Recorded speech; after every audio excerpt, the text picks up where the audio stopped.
अस्सलाम वालेकुम, मैं हूं शाज़ेब खानज़ादा। हुकूमत ने बिलाखिर मौलाना फजलुर रहमान से मुज़ाकरात का फैसला कर लिया, मगर मौलाना फजलुर रहमान ने साफ कह दिया है कि इस्तीफे से पहले, वज़ीर आज़म इमरान खान के इस्तीफे से पहले कोई मुज़ाकरात नहीं हो सकते। साथ ही नून लीग ने भी फौरी नए इंतखाबात कराने का मुतालबा कर दिया और इस मुतालबे पर पीपल्स पार्टी भी साथ खड़ी हो गई है। हुकूमत आज़ादी मार्च से कैसे निपटेगी ये मामला आज वज़ीर आज़म की ज़ेर सदारत तहरीक इंसाफ की कोर कमेटी के इजलास में ज़ेर गौर आया। जियो न्यूज़ के ज़राए के मुताबिक आज़ादी मार्च के सियासी हल के लिए वज़ीर आज़म ने परवेज़ खटक को जिम्मेदारी सौंप दी है और हिदायत की है कि परवेज़ खटक कमेटी कायम करें और इस कमेटी के अरकान का चुनाव भी परवेज़ खटक अपनी मर्जी से करें। ये कमेटी 4 रुकनी होगी और इसमें चारों सूबों की नुमाइंदगी होगी। मुज़ाकराती कमेटी के नामों को आज रात हतमी शक्ल दे दी जाएगी। तहरीक इंसाफ की मुज़ाकराती कमेटी दूसरी अपोजिशन जमातों से भी राब्ते करेगी। ज़राए के मुताबिक वज़ीर आज़म इमरान खान ने कहा है कि JUIF के साथ सियासी हल के लिए मुज़ाकरात करने में कोई हर्ज नहीं। हुकूमत मौलाना फजलुर रहमान से मुज़ाकरात करना चाह रही है, मगर मौलाना फजलुर रहमान ने मुज़ाकरात से पहले इस्तीफे का मुतालबा कर दिया है। नून लीग और पीपल्स पार्टी भी यही मुतालबा कर रही है। अब से 5 साल पहले इमरान खान यही बात करते थे कि पहले नवाज शरीफ शहबाज शरीफ इस्तीफा दें, फिर 2016 में भी ये मुतालबा करते थे। अब यही मुतालबा अपोजिशन जमातों की तरफ से सामने आ रहा है। का इजलास खत्म हुआ है, परवेज़ खटक ने एक कमेटी बनाई है जो आपसे मुज़ाकरात करेगी। अगर वो कमेटी आपके पास हमें इसका कोई इल्म नहीं है, नहीं हमारे साथ कोई राब्ता है, लेकिन मुज़ाकरात से पहले इस्तीफ़ा ज़रूरी होगा ताकि इस्तीफ़े के बाद की सूरत हाल पर मुज़ाकरात किए जा सकें। इस्तीफ़े पर कोई मुज़ाकरात नहीं हो सकते। मुस्लिम लीग नून इस हुकूमत के ख़िलाफ़ हर एहतजाजी तहरीक में हरावल दस्ता होगी, क्योंकि हम समझते हैं कि इस हुकूमत को घर भेजना पाकिस्तान बचाने के बराबर है और हम फौरी तौर पे नए इंतखाबात का मुतालबा करते हैं। जहाँ तक मौलाना साहब की आज़ादी मार्च की ये डिमांड है कि इमरान खान को जाना पड़ेगा, पाकिस्तान पीपल्स पार्टी उनके साथ है। पाकिस्तान पीपल्स पार्टी ने पहले फैसला भी किया है कि हमारे कारकुनों और देदार मौलाना साहब के साथ देंगे। तमाम जमातें ये चाह रही हैं कि हुकूमत को घर भेजा जाए, नए इंतखाबात कराए जाएं। अब हुकूमत के लिए सूरत हाल मुश्किल हो रही है। साथ ही आज इस्लामाबाद हाई कोर्ट ने धरना रोकने की दरख्वास्तें निपटा दी। इस्लामाबाद हाई कोर्ट में समाअत के दौरान चीफ जस्टिस ने दरख्वास्त गुजार से पूछा कि आपकी इस्तदा क्या है इस दरख्वास्त में, जिस पर दरख्वास्त गुजार ने अदालत को बताया कि मौलाना फजलुर रहमान ने अक्टूबर में हुकूमत के खिलाफ आज़ादी मार्च का ऐलान कर रखा है। इस पर चीफ जस्टिस अतर मिनल्लाह ने कहा कि क्या आप ये कहना चाहते हैं कि उन्हें एहतजाज करने का हक हासिल नहीं। दरख्वास्त गुजार ने कहा कि पॉलिसी के खिलाफ एहतजाज का हक है, लेकिन जमहूरी हुकूमत के खिलाफ एहतजाज का हक नहीं है। इस पर चीफ जस्टिस ने रिमार्क्स दिए कि एहतजाज किसी भी शहरी का बुनियादी हक है, इसे ख़त्म नहीं किया जा सकता। Chief justice Islamabad high court ने मजीद कहा कि दुनिया में कोई अदालत एहतजाज का हक ख़त्म नहीं कर सकती। दौरान समाअत दरख्वास्त गुजार ने कहा कि ये अदालत तहरीक इंसाफ के मुमकिना लॉकडाउन के खिलाफ फैसला दे चुकी है कि एहतजाज करने वालों को रियासत मुखालिफ सरगर्मियों की इजाज़त नहीं दी जा सकती। ये तहरीक इंसाफ के खिलाफ फैसला आ चुका है माजी में। इस पर जस्टिस अतर मिनल्लाह ने कहा कि तहरीक इंसाफ को भी इस अदालत ने एहतजाज का हक दिया था। एहतजाज करने और एहतजाज ना करने वाले तमाम अफराद के हुकूक का ख्याल रखा जाएगा। अदालत ने हुक्म दिया कि इस्लामाबाद की इंतजामिया धरने की इजाज़त से मुताल्लिक मौलाना फजलुर रहमान की दरख्वास्त को कानून के मुताबिक निपटाए। इंतजामिया एहतजाज करने और ना करने वालों के हुकूक का तहफ़्फ़ुज़ करे, क्योंकि शहरियों के बुनियादी हुकूक का तहफ़्फ़ुज़ रियासत की जिम्मेदारी है। अदालत ने दरख्वास्त गुजार से पूछा कि आप हुकूमत की तरफ से पेश हुए हैं, जिस पर उन्होंने जवाब दिया कि मैं आम शहरी के तौर पर पेश हुआ हूँ।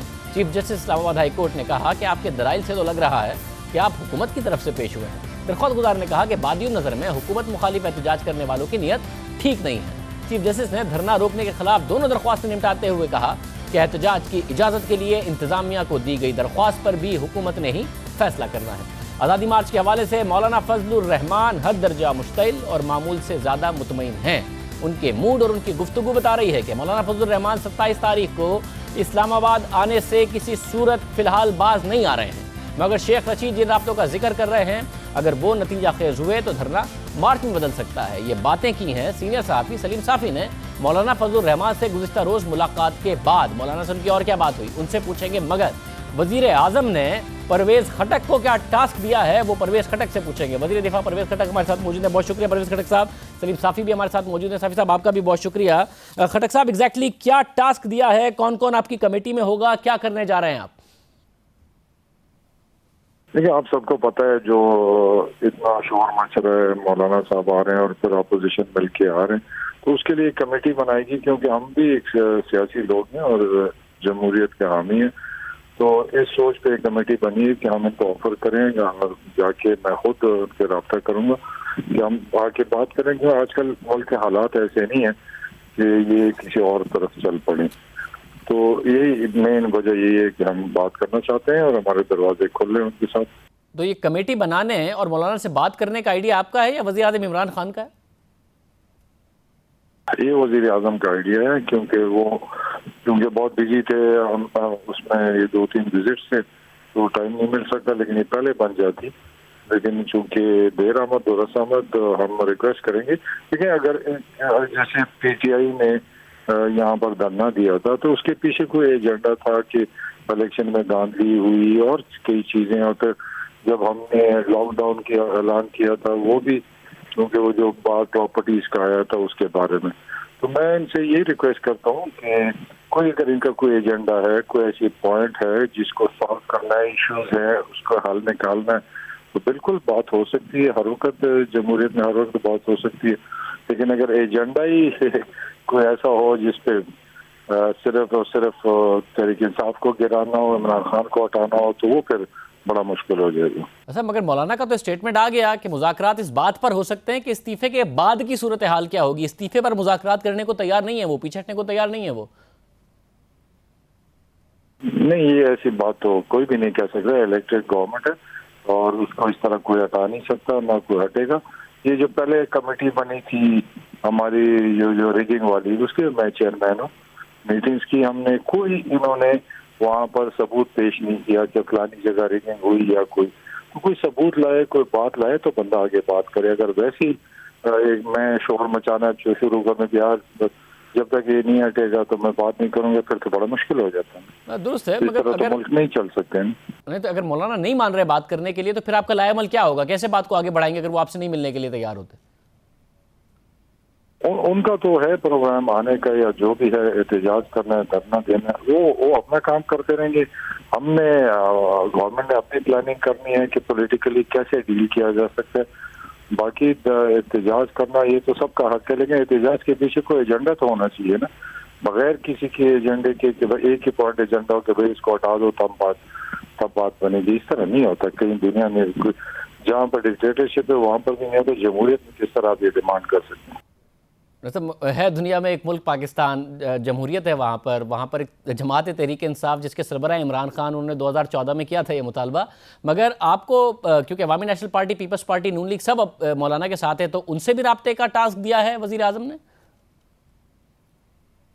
बिल्कुल, हम राब्ता ANP से भी राब्ता करेंगे, पीपल्स पार्टी से भी करेंगे, मुस्लिम लीग नून से भी करेंगे, जो ऐसे, और जो PTM है उससे भी राब्ता करें। कल भी हमारी मुलाकात है उनसे, तो हम सबसे राब्ता करेंगे कि आए मेज पर बैठें कि कोई मसले हैं, कोई परेशानी है तो आके उस पर बात करके उसको हल करें। अब लड़ाई झगड़े से तो मुल्क को ही नुकसान होगा। अगर ये पाकिस्तानी अपने आप को समझते हैं तो मेरा ख्याल नहीं है कि इनको ऐसे हालात में पाकिस्तान के खिलाफ इतना बड़ा जो हमारा हिंदुस्तान के साथ इस वक्त कश्मीर का झगड़ा है, तो ये तो ऐसे लगता है एजेंडा किसी और का है। अगर कोई इशूज है तो हम तैयार हैं बात करने को। तो खैर साहब, आप ज़रा खुद एक सीनियर सियासतदान हैं, 5 साल आपने खैबर पख्तूनख्वा में हुकूमत सियासी कॉम्प्रोमाइज़ के ज़रिए अपनी सियासी समझबूझ के तहत चलाई है, लोगों को मना के, एडजस्ट करके। तो एग्जैक्टली मैंडेट क्या है वज़ीर आज़म का आपके पास? सारी जमातों को मनाने का, समझाने का क्या मैंडेट दिया है वज़ीर आज़म ने कि वो इस्लामाबाद ना आए? नहीं, आने जाने की नहीं कहा। सबसे मुझे एजेंडा दिया गया कि सबसे बात करें, इशू क्या है, किस चीज़ पे बात करनी है, कहाँ पर ये हमें कोई एडवाइस देना चाहते हैं, कोई बात करना चाहते हैं, तो हम तैयार हैं उस इश्यूज पे बात करने के कि कहाँ पे ये समझते हैं कि ये चीज़ गलत है तो हमारे सामने लाए ताकि हम आगे इसको बात करें। मतलब कोई ऐसी नौबत आ सकती है कि वज़ीर आज़म इमरान खान खुद मौलाना से बात कर लें इस हवाले से? देखिए, जब बात चलेगी उसके बाद रास्ता निकलेगा कि क्या हो सकता है। अगर उसके पास कोई अच्छी बातें हैं, कोई मुल्क की बेहतरी के लिए है, तो डेफिनेटली इमरान खान तो कोई किसी दुश्मनी नहीं करता, बात तो सब करेगा अगर कोई पाकिस्तान की खातिर कोई बात होगी। तो कल आपकी पहली मीटिंग या राब्ता होगा इस हवाले से मीटिंग के लिए कल? नहीं, अभी मैं कर रहा हूँ इंशाल्लाह। हाँ, कुछ थोड़े बहुत राब्ते हुए। कल हमारा ये पीटीएम के साथ हमारी मीटिंग है, क्योंकि वो भी एक पार्टी है और बहुत गवर्नमेंट और उनके आपस में बड़े वो थे, तो हम उनसे बात करें कि वो भी नेशनल एजेंडे पे आ जाए पाकिस्तान के अंदर। हम उनके हर सपोर्ट को तैयार है, अगर उनके एजेंडा पाकिस्तान है तो हम उनके साथ खड़े हैं। बहुत शुक्रिया। परवेज़ खटक साहब हमारे साथ मौजूद थे। सलीम साफ़ी साहब कल मौलाना फजलुर रहमान से मिले हैं। साफ़ी साहब, शेख रशीद साहब ने कहा था कि जिन्हें मुज़ाकरात करने होते हैं वो मौलाना से राब्ते में हैं। अब आपने जो मुलाकात की है मौलाना से कल, उसके बाद जो आपने ट्वीट किया है उसमें आपने लिखा कि 27 तारीख को इस्लामाबाद आने से मौलाना किसी तौर बाज नहीं आएंगे। ताहम शेख रशीद जिन राब्तों का जिक्र कर रहे हैं, अगर वो नतीजा खेज साबित हुए तो फिर धरना मार्च में बदल सकता है। अच्छा, तो कहाँ पहुँचा है वो मामला? बात हुई मौलाना से कि जिन शेख रशीद साहब जिन तरफ इशारा कर रहे हैं वो कहाँ बात पहुँची?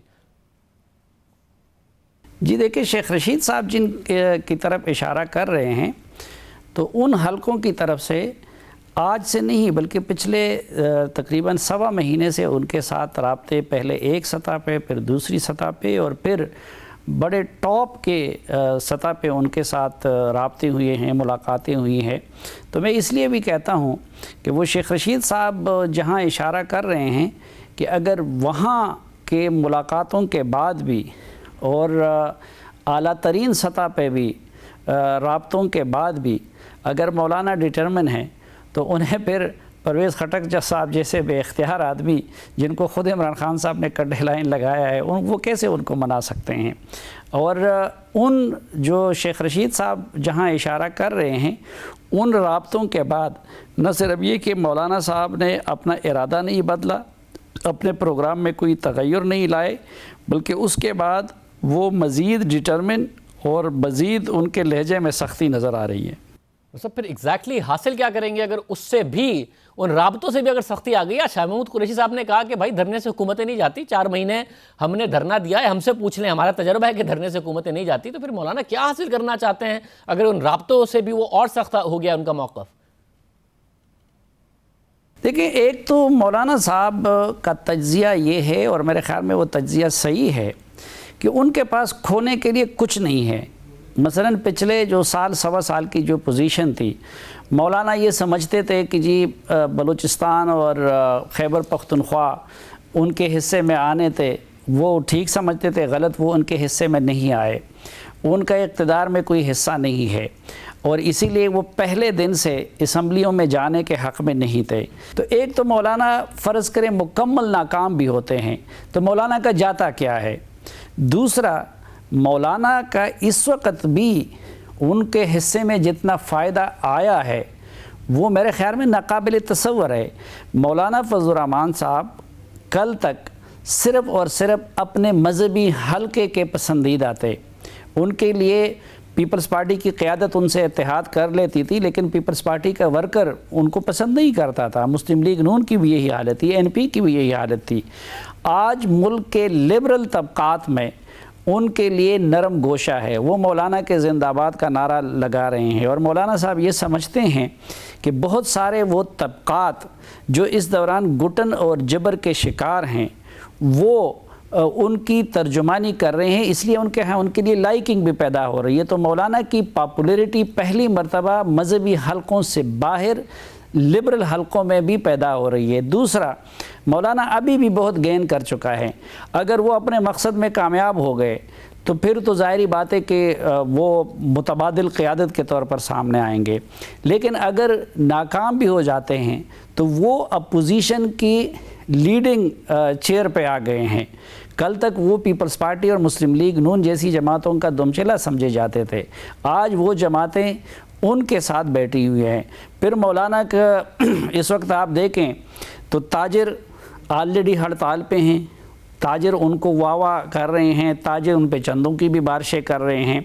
खैबर पख्तूनख्वा के डॉक्टर हड़ताल पे हैं, इस्लामाबाद के डॉक्टर हड़ताल पे। ये वो तबक़ात है, उन्होंने मौलाना फजलुर रहमान से अपनी उम्मीदें लगाई हुई हैं, रोज़ाना उनसे मुलाकातों के वक्त मांगे जा रहे हैं। टीचर्स उनसे मुलाकातों के वक्त मांग रहे हैं, सनतकार उनसे मुलाकातों के वक्त मांग रहे हैं। और वो लोग जो पिछले 2-2.5 साल में कभी भी मौलाना से नहीं मिले थे, आज वो मौलाना साहब से उनकी मुलाकातें हो रही हैं। तो मौलाना साहब ने तो खोया कुछ नहीं है और उनके पास खोने के लिए तो कुछ नहीं है, उनके लिए तो पाना ही पाना है। मतलब अगर ऐसा है तो फिर जैसा आपने कहा कि परवेज़ खटक जो मौलाना को चाहिए वो नहीं दे सकते, तो इस सूरत में क्या ऐसी सूरत हो कि मौलाना को दिया जाए कि इमरान खान का वो इस्तीफ़ा भी ना मांगे और बात आगे बढ़ जाए और ये प्रोटेस्ट भी ना हो? क्या ऐसा है जो मौलाना को दिया जाए? देखिए माफ़ी चाहता हूँ, मौलाना फजलुर रहमान साहब को इससे पहले मुस्लिम लीग नून के मियां शहबाज शरीफ साहब और बिलावल भुट्टो साहब भी उनको समझाते रहे और उनको ये कहते रहे कि वो दिसंबर तक सब्र कर लें। मौलाना फजलुर रहमान का तज्ज़िया ये है कि ये भी किसी और का पैगाम था जो पीपल्स पार्टी और मुस्लिम लीग नून की क़यादत के ज़ुबानी उन तक पहुंचाया जा रहा था। तो एक तो मौलाना ये समझते हैं कि पहले से हालात मौजूदा हुकूमत के लिए इंतहाई नासाज़गार हैं और उन पैगामात से उन्होंने ये तासुर लिया है कि ऑलरेडी तब्दीली में तब्दीली लाने के लिए जहन बनाए जा चुके हैं।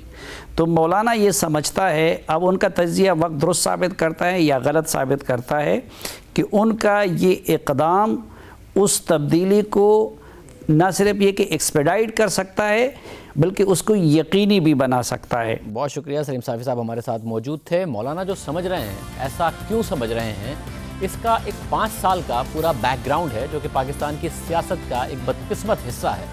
क्यों मौलाना ऐसा समझ रहे हैं, आपके सामने तफसील रखेंगे एक ब्रेक के बाद।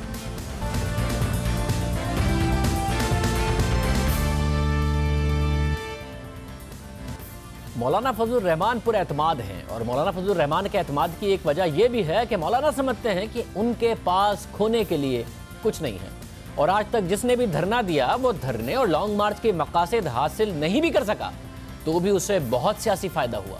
और मौलाना समझते हैं कि जो सियासी सूरत हाल इस वक्त जमीयत उलमा इस्लाम की है उससे ज़्यादा बुरी क्या हो सकती है जो उन्हें धरने या लॉन्ग मार्च का नुकसान हो। ना तो मौलाना फजलुर रहमान की जमात मरकज़ में है, ना ही खैबर पख्तूनख्वा में हुकूमत का हिस्सा है। वो खुद अपना इलेक्शन हार गए, किसी कौमी असम्बली की कमेटी का भी हिस्सा नहीं है, हुकूमत से कोई मराद भी उन्हें हासिल नहीं हो रही, तो इससे बुरा क्या होगा।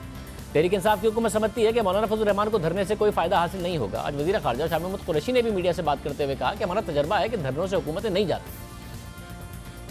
बड़ी वाज़ेह अल्फाज में कह देना चाहता हूँ, अगर किसी को गलत फहमी है कि किसी आमद से या धरने से हुकूमतें चली जाती हैं तो ये हमारा तजर्बा 126 दिन का है।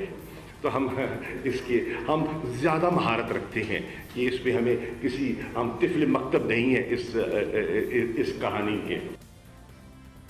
माजी में अगस्त 2014 में लाहौर से तहरीक इंसाफ और पाकिस्तान अवामी तहरीक ने इस्लामाबाद की तरफ मार्च किया। तहरीक इंसाफ ने इंतखाबी धांधली और अवामी तहरीक ने सानह मौलवी टाउन को जवाब बनाकर हुकूमत के खिलाफ इस्लामाबाद में तवील धरना दिया, जो कि 17 दिसंबर 2014 को ख़त्म हो गया। PTI को इस धरने में कामयाबी नहीं हुई थी, यानी कि वो हुकूमत गिराना चाहते थे, हुकूमत नहीं गिरी, मगर तहरीक इंसाफ को इस धरने की वजह से बड़े फ़ायदे हासिल हुए जो खुद इमरान खान बार बार गिनवाते रहे। वो एक बड़ी अपोजिशन जमात बनकर उभरी। हालांकि कौमी असम्बली में उसकी नशिस्तें कम थी, मीडिया पर, इलेक्शन कमीशन और अदलिया पर प्रेशर डाला। इस दौरान 3 अप्रैल 2016 को पनामा पेपर्स स्कैंडल बाद में जब सामने आया तो अदालत को पनामा स्कैंडल पर एक्शन लेना पड़ा। धरने ही की वजह से तहरीक इंसाफ ने एक इंतहाई अहम इदारे की तवज्जो हासिल की। धरने के दौरान उस वक्त के आर्मी चीफ जनरल राहिल शरीफ ने इमरान खान से मुलाकात की। बाद में धरने से मुतालिक नून लीग के रहनुमा मुशाहिदुल्लाह का BBC को इंटरव्यू भी सामने आया, जिस पर उन्हें वजारत से मुस्ताफी होना पड़ा। इस सूरत हाल में तहरीक इंसाफ को अपने वर्कर्स को इकट्ठा करने, स्ट्रीट पावर दिखाने, मीडिया कवरेज हासिल करने में काफ़ी मदद मिली और फिर यह हुआ कि तहरीक इंसाफ 2018 के इंतखाबात जीत गई। खुद इमरान खान धरने में नाकामी के बावजूद धरने के फ़वाइद बताते रहे। धरने के दौरान इमरान खान ने नवाज शरीफ से इस्तीफ़ा मांगा, नहीं मिला। अपना बिल जलाकर अवाम से बिल ना देने का कहा, अवाम ने बिल भी दे दिए। हुंडी से पैसे भेजने का कहा, सिविल नाफरमानी का कहा, टैक्स ना देने का कहा। हमने सबसे पहले तो बिजली के बिल नहीं देने, उसके बाद गैस के बिल नहीं देने, हमने टैक्स नहीं देने, हमने GST नहीं देनी जब तक ये जवाब नहीं देगा नवाज शरीफ के इलेक्शन में हुआ क्या। और सबसे बड़ी बात ये कि हम आगे भी जा सकते हैं मियां साहब, हम पहिया जाम स्ट्राइक भी कर सकते हैं, हम शहरों को बंद कर सकते हैं। तो पाकिस्तानियों सुन लो, वक्त आ गया कि हम सिविल नाफरमानी की कैंपेन शुरू करें। आज से मैं ना टैक्स दूंगा, ना बिजली के बिल दूंगा, ना गैस के बिल दूंगा। सिविल नाफरमानी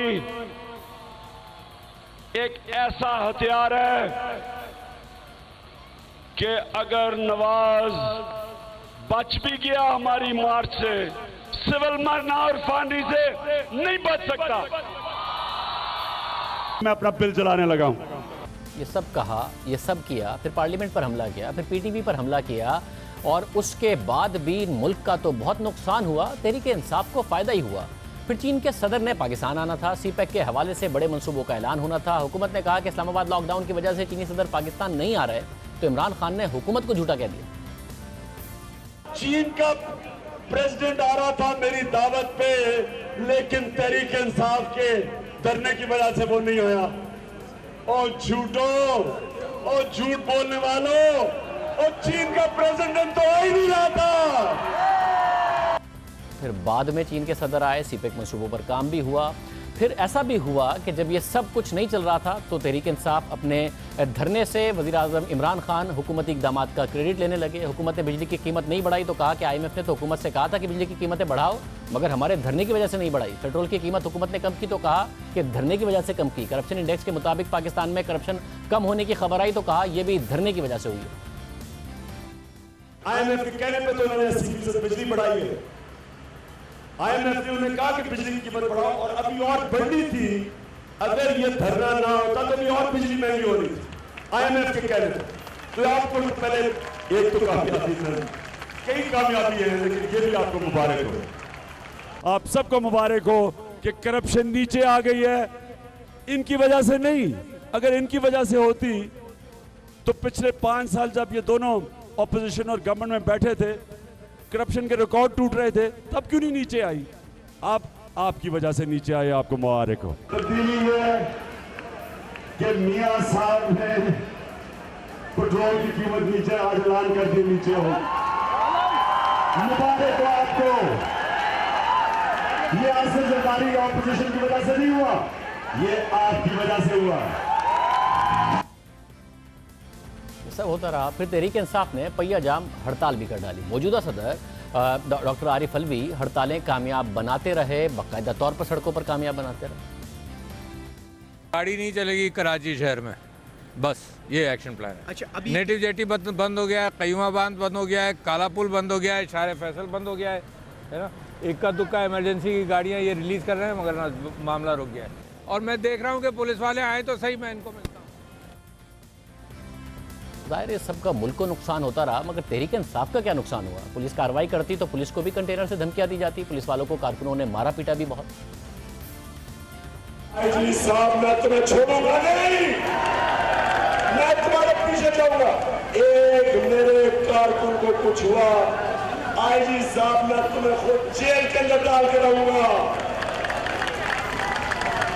और आईजी हो सकता है मैं जिस बात से निकल जाऊं, एक बार तुम्हें जो तेज बोलर का पंच है वो भी लगा दूं।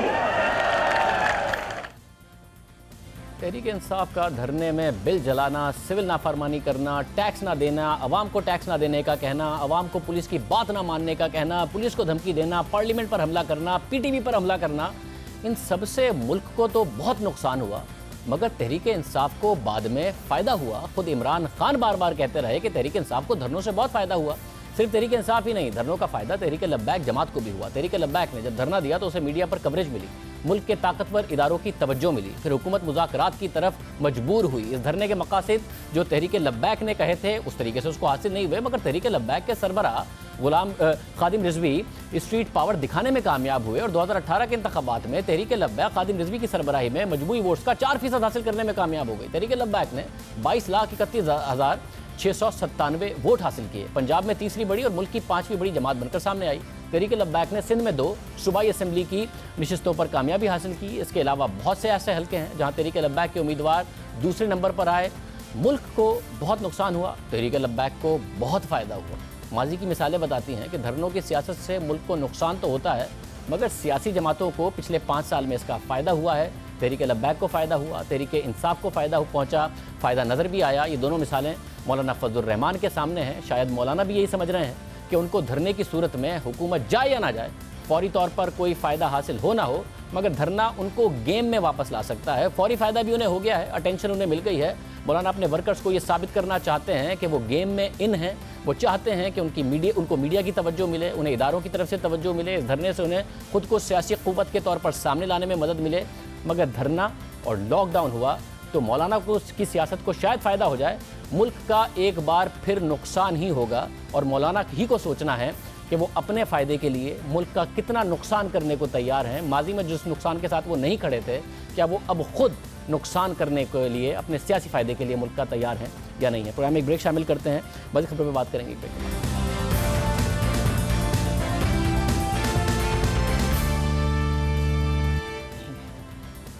बरसों पुराने तनाज़े का फैसला आने जा रहा है। भारतीय सुप्रीम कोर्ट ने बाबरी मस्जिद केस का फैसला आज महफूज कर लिया है और यह फैसला भारतीय चीफ जस्टिस की रिटायरमेंट से पहले सुनाया जाएगा और भारतीय चीफ जस्टिस 17 नवंबर को रिटायर हो जाएंगे। इस पूरे तनाज़े की तारीख पर भी बात करेंगे, मगर पहले बात करेंगे अदालत में होने वाली समातों की। यह मामला पहले इलाहाबाद हाई कोर्ट में चला और फिर सुप्रीम कोर्ट आ गया और तकरीबन 8 बरस से सुप्रीम कोर्ट में है। मगर फिर 6 अगस्त 2019 को भारतीय सुप्रीम कोर्ट ने रोजाना की बुनियाद पर समात का फैसला किया और मुसलसल 40 दिनों तक इस केस की समात हुई। इसे अब भारत की तारीख का दूसरा तवील तरीन केस करार दिया जा रहा है। और आज भी जब अदालत ने अपनी समात की तो फरीकैन की तरफ से अदालत से मजीद वक्त मांगा गया तो भारतीय चीफ जस्टिस ने रिमार्क्स दिए कि बस बहुत हो गया, अब मजीद वक्त नहीं मिलेगा। इसके बाद फरीकैन के वकील ने हतमी दलाइल दिए और फिर फैसला महफूज कर लिया गया। आज ही सुप्रीम कोर्ट में सालिसी कमेटी ने भी हतमी रिपोर्ट जमा कराई। अदालत ने समात का वक्त मुकम्मल होने के बाद फरीकैन को तहरीरी दलाइल जमा कराने के लिए 3 दिन का वक्त दिया है। यह मामला बरसों से अदालत में है। एक हिंदू कौम परस्त ने 1885 में सबसे पहले मकामी कमिश्नर से रुजू किया और दरख्वास्त की कि मस्जिद के सहन में मंदिर तामीर करने की इजाज़त दी जाए, मगर यह दरख्वास्त मुस्तरद कर दी गई। इसके बाद 1986 में मकामी डिस्ट्रिक्ट जज ने मकामी हिंदुओं को बाबरी मस्जिद में इबादत की इजाज़त दे दी।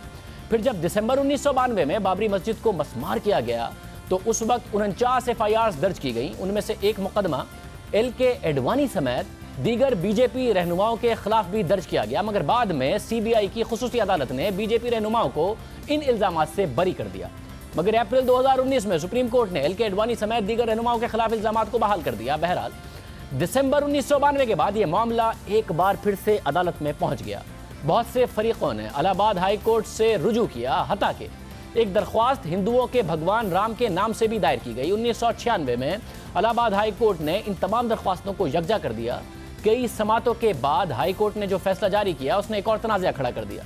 सितंबर 2010 में इलाहाबाद हाई कोर्ट ने 8000 सफ़ात का फैसला जारी किया। हाई कोर्ट ने अपने फैसले में लिखा कि मुतनाज़े 2.77 एकड़ ज़मीन को 3 बराबर हिस्सों में तकसीम कर दिया जाए। उनमें से 2 हिस्से 2 दरख्वास्त गुजार हिंदू ग्रुपों और तीसरा हिस्सा मुसलमानों को दे दिया जाए। मगर इस फैसले को किसी भी फरीक ने तस्लीम नहीं किया और चंद ही माह में तमाम फरीकैन इस फैसले के खिलाफ सुप्रीम कोर्ट चले गए और 2011 में सुप्रीम कोर्ट ने इस फैसले के खिलाफ हुक्म इम्तिनाअ जारी कर दिया। इसके बाद 21 मार्च 2017 को भारतीय सुप्रीम कोर्ट ने कहा कि यह बहुत हसास मामला है, इसका हल अदालत से बाहर निकलना चाहिए, इसलिए तमाम फरीकैन एक मुत्तफ़िका हल तलाश करें। सुप्रीम कोर्ट के चीफ जस्टिस ने हिंदू और मुस्लिम रहनुमाओं को पेशकश की कि अगर वो इस तनाज़े को अदालत से बाहर मुसालहत से हल करना चाहते हैं तो वो सालिसी के लिए तैयार हैं। फिर इसके बाद रवां साल मार्च में सुप्रीम कोर्ट ने तनाज़े को सालिसी से हल करने का हुक्म दिया और 3 रुकनी पैनल भी तश्कील दिया। मगर यह कमेटी तीनों फरीकों से कई महीने की बातचीत के बाद इस पेचीदा मामले को सालिसी के जरिए हल करने में नाकाम रही। लेकिन गुज़िश्ता महीने इस कमेटी ने दोबारा सालिसी की कोशिश के लिए सुप्रीम कोर्ट से इजाज़त मांगी और इस हवाले से भारतीय मीडिया ने यह भी रिपोर्ट किया कि सालिसी के जरिए फरीकों में मुसालहत हो गई है और सुन्नी वक्फ बोर्ड बाबरी मस्जिद की जमीन की मिल्कियत के दावे से दस्तबरदार हो गया है और समझौते का खाका सालिस कमेटी ने सुप्रीम कोर्ट के सुपुर्द कर दिया है। मगर भारतीय मीडिया के इस दावे की तस्दीक नहीं हो सकी। सुप्रीम कोर्ट का फैसला सामने आने के बाद ही ये सूरत हाल वाज़ेह होगी। ये तनाज़ा कई बरस पुराना है और इसने भारत की सियासत को बदल कर रख दिया था। 1992 में उत्तर प्रदेश के इलाके अयोध्या में बाबरी मस्जिद के करीब तकरीबन 2 लाख हिंदू जमा हो गए, जिनमें अक्सरियत का इज्तिमाई मकसद एक था और वो ये कि बाबरी मस्जिद को मसमार करना है, हिंदू कौम परस्त रहनुमाओं की पुष्टपनाही उनके पीछे थी। इस हुजूम ने बाबरी मस्जिद पर हमला किया, कुछ लोग अंदर घुसे, कुछ लोग मस्जिद के गुंबद पर चढ़े और देखते ही देखते मस्जिद की दीवारों को तोड़ दिया गया। इस वाक़े को गुजरे 27 बरस हो गए हैं, लेकिन आज भी ये वाक़या भारतीय तारीख का एक सियाह तरीन बाब है जिसके असरात अब तक ज़ाइल नहीं हुए हैं। लेकिन ये सब कुछ क्यों हुआ, किस मकसद के तहत हुआ और वो कौन से वाक़यात थे जो बाबरी मस्जिद की तबाही की वजह बने, इस हवाले से हमें कुछ तारीख़ी हक़ाइक़ का जायज़ा लेना होगा। इस जायज़े में पुरतशद्दुद वाक़यात से मुताल्लिक जहाँ लफ्ज़ हिंदू इस्तेमाल होगा, इसका मकसद पूरी हिंदू बिरादरी की तर्जुमानी नहीं है। बाबरी मस्जिद का नाम बरे सग़ीर के पहले मुग़ल बादशाह बाबर के नाम पर रखा गया और ये मस्जिद 16वीं सदी को उत्तर प्रदेश के इलाके अयोध्या में तामीर की गई। लेकिन ये मस्जिद हमेशा से बरे सग़ीर में मुसलमानों और हिंदुओं के दरमियान एक तनाज़े की वजह बनी रही और ये तनाज़ा 150 साल पुराना है और 1853 से इस जगह को लेकर हिंदुओं और मुसलमानों में मुहाज़राई होती रही है, क्योंकि कुछ हिंदुओं का मानना है कि ये मस्जिद हिंदू मंदिर को तबाह करके तामीर की गई है और ये मंदिर हिंदू देवता श्री राम की जाय पैदाइश थी। इस मुहाज़राई को देखते हुए 1859 में बरतानिया ने बाबरी मस्जिद की जगह को इबादत के लिए 2 हिस्सों में तकसीम कर दिया, एक हिस्सा हिंदुओं के लिए और दूसरा हिस्सा मुसलमानों के लिए। और बाबरी मस्जिद की ये हैसियत 90 साल तक बरकरार रही। 1949 तक बाबरी मस्जिद 2 हिस्सों में तकसीम रही, यानी बरे सग़ीर की आज़ादी के 2 साल बाद तक भी। लेकिन 1949 को आखिर ऐसा क्या हुआ जिसने फिर से इस तनाज़े को जन्म दिया? इसके पीछे भी एक अजब कहानी है। 1949 में हिंदू महासभा के रज़ाकारों ने मस्जिद में घुसकर हिंदू देवता श्री राम की मूर्ति रख दी और साजिश के तहत उसे यह रंग दिया कि श्री राम खुद इस मस्जिद में नमूदार हुए हैं। इस वाक़े ने बाबरी मस्जिद के तनाज़े को फिर से जिंदा कर दिया। एहतजाज हुए, फसाद हुए। भारत की उस वक्त की हुकूमत ने हालात को देखते हुए बाबरी मस्जिद की जगह मुतनाज़े इलाका करार दे दिया इस जगह को और उस पर ताले लगा दिए, यानी ना हिंदू यहाँ इबादत कर सकते थे और ना ही मुसलमान। लेकिन भारतीय हुकूमत का ये इकदाम ज़्यादा देर नहीं चल सका, जिसकी वजह भारतीय सियासतदानों की तरफ से वोट बैंक के लिए बार बार मजहब का इस्तेमाल करना था, जिसका प्रचार सबसे ज़्यादा 80 की दहाई में देखने में आया। क्योंकि 1949 से 1980 तक ये मामला एक तनाज़ा तो रहा, लेकिन मामला शिद्दत पसंदी की तरफ नहीं गया था। लेकिन 80 की दहाई में जब मजहब का सबसे ज़्यादा भारतीय सियासत में इस्तेमाल किया गया तो इस तनाज़े ने दोबारा जन्म लिया और इसमें भारत की सेक्युलर जमात कांग्रेस ने अहम किरदार अदा किया। कांग्रेस ने इंदिरा गांधी के कत्ल के बाद 80 की दहाई में उनके बेटे राजीव गांधी एक नए लीडर के तौर पर उभर रहे थे। राजीव गांधी ने सियासत में आकर नई सोच की बात की और इंदिरा गांधी के कत्ल के 1 महीने बाद भरपूर इंतखाबी मुहिम चलाई। इंतखाबात हुए, कांग्रेस ने अपनी तारीख की सबसे बड़ी फतह हासिल की और लोकसभा में 409 नशिस्तों के साथ अक्सरियती जमात बन गई। राजीव गांधी भारत के नए वजीर आज़म बने, लेकिन उन्हें यह इल्म नहीं था कि वजीर आज़म बनने के कुछ वक्त बाद उनकी नई सोच का इम्तिहान शुरू होने वाला है। और उनका ये इम्तिहान 62 साला मुस्लिम खातून शाह बानो के केस से मुतालिक था, जिसने भारतीय सियासत का रुख बदल कर रख दिया। 1975 में शाह बानो के शौहर ने उन्हें घर से निकाल दिया। जब शाह बानो ने अपने हक की बात की तो उनके शौहर ने 6 नवंबर 1978 को उन्हें तलाक दे दी।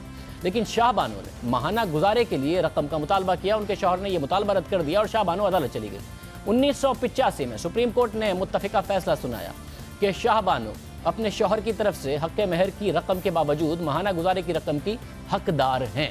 सुप्रीम कोर्ट के इस फैसले को राजीव गांधी ने वोट बैंक के लिए कानून साजी के जरिए बेअसर कर दिया, क्योंकि कई मुसलमान लीडरों ने सुप्रीम कोर्ट के फैसले तस्लीम करने से इनकार कर दिया था।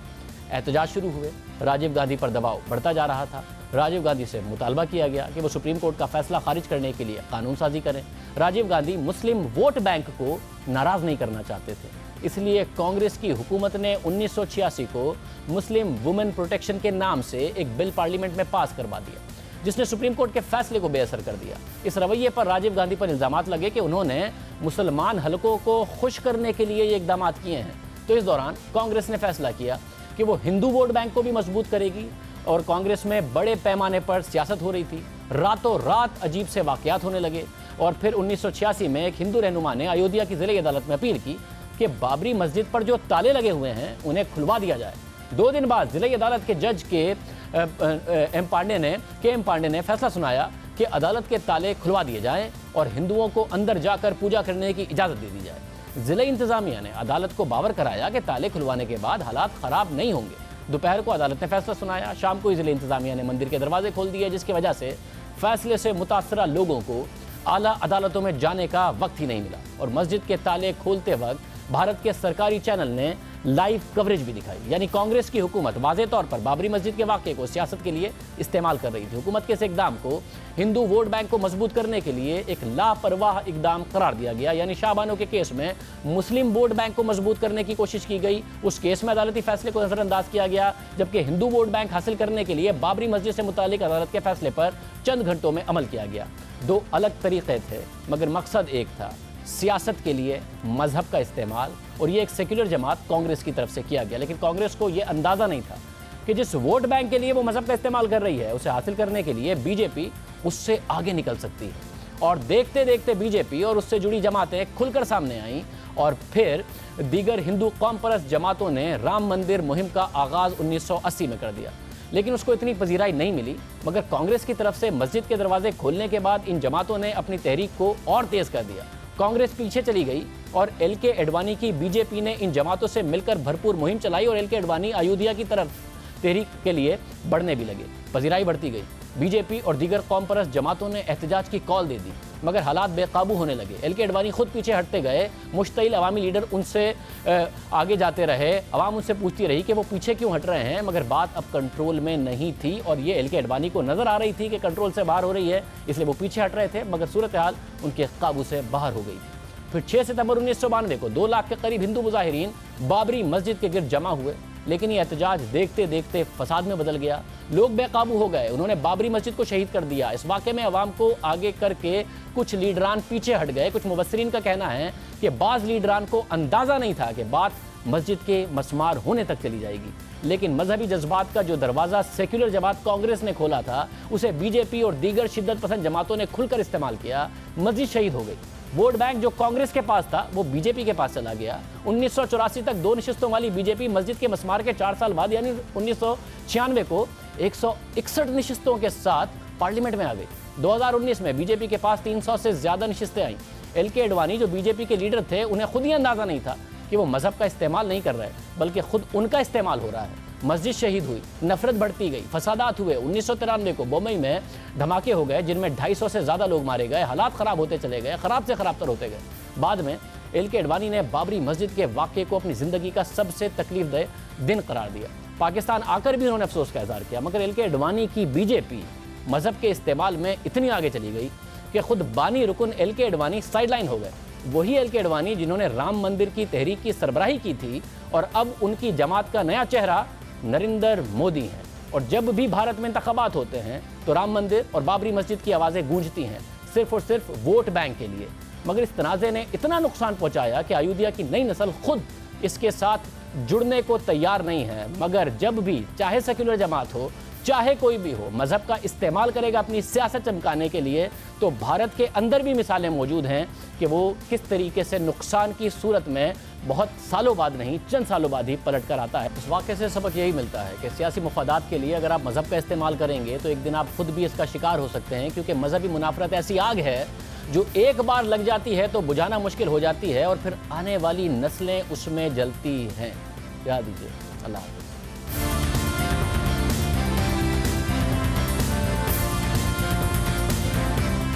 मुझे तो आप जानते ही होंगे, मेरा नाम है मिस्टर जीम। अरे अभी तक आपने मेरा चैनल सब्सक्राइब नहीं किया? अरे भाई फौरन सब्सक्राइब बटन पे क्लिक करके मेरा चैनल सब्सक्राइब करें, और हाँ, बेल आइकन पर लाजमी क्लिक करें ताकि आपको मेरी आने वाली तमाम वीडियोस की अपडेट मिलती रहे।